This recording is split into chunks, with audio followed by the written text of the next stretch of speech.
தேவன் அவர்களின் சின்னஞ்சிறு கதை. வெண்ணெய் விலை ஏறிக்கொண்டே வந்தது. அதோட கூட பலசரக்கு பஞ்சப்ப கேசையர் கடையில் தினம் ஒரு பவுண்டு வெண்ணெய் காணாமல் போய்கொண்டு வந்தது. இந்த மர்மம் ஒரு நாள் பஞ்சப்ப கேசையருக்கு விளங்கிவிட்டது. குமாஸ்தா குப்புசாமி சட்டென்று தன் தலை குல்லாவுக்குள் ஒரு சிறு பொட்டலத்தை வைத்துக்கொண்டு டிஃபனுக்கு வீட்டுக்கு கிளம்புவதை கண்டுவிட்டார். குப்புசாமி என்று கூப்பிட்டார். குப்புசாமி பயந்து போய் வந்தான். ஆனால் பஞ்சப்ப கேசையர் அவன் திருட்டை பற்றி எதுவும் சொல்லவில்லை.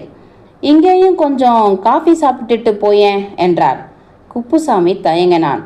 வெளியே வெயில் தகித்து கொண்டிருந்தது. பஞ்சப்ப கேசையர் ஸ்டவ் அடுப்பை கொண்டு வந்தார். குப்புசாமி, இன்று நாமே காஃபி போடலாம். பெரிய வித்தையா என்ன இது?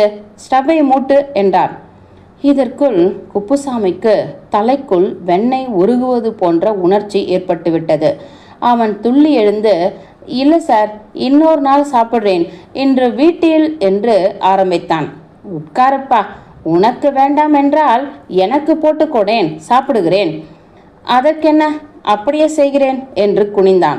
வெண்ணெய் உருகி காதுகளுக்கு சமீபமாக வந்துவிட்டது. ஸ்டவ் அடுப்பின் அனல் அவன் முகத்தில் பட்டது. தலை பூராவுமே வெண்ணெய் உருகி ஓட ஆரம்பித்தது. கைக்குட்டை எடுத்துக்கொண்டு முகத்தையும் காது பக்கத்தையும் துடைத்து கொண்டான். என்ன குப்புசாமி, கொஞ்சம் ரொட்டி ரோஸ்ட் செய்யேன், வெண்ணெய் கொண்டு வருகிறாயா என்றார் பஞ்சாப் கேசையர் ஸ்டவ்வை அதிக அனலிட்டு விட்டு கொண்டு.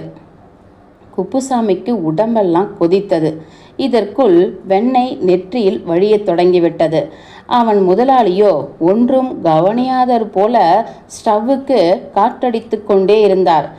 எனக்கு உடம்பு சௌகரியமா இல்லை, நான் நிற்க முடியாமல் நான் போக வேண்டும் என்று கூவிக்கொண்டே குப்புசாமி முகமெல்லாம் உருகிய வெண்ணெயை துடைத்து கொண்டே ஓட்டம் பிடித்தான்.